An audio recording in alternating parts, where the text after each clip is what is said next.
I think both of us were deeply concerned about the state of journalism in this country, with newsroom resources being decimated, largely because of problems with the business model. Not a problem with the journalism, a problem with the business model. And I remember those conversations. We decided, well, we couldn't tackle the national situation, but in our adopted state of South Dakota, we thought that this might be a nimble enough place that we could actually be able to tackle this in South Dakota.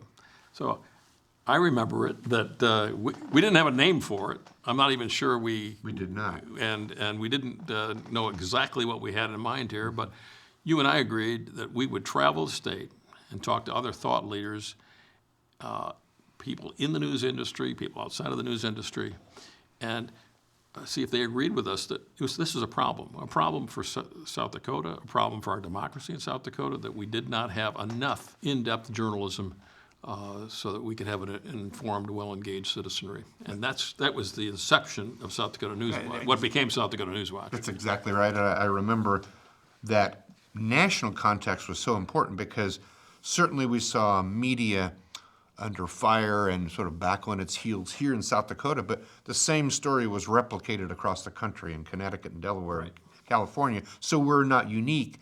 And so what we saw, we recognized as an opportunity, is literally the rise of nonprofit news, something that was not in our backgrounds. What do you mean nonprofit news? Well, it was a type of organization that did not rely on advertising, on sponsorships to pay the bills. Instead was a public trust that relied on donors, people who simply saw the value in content they could trust.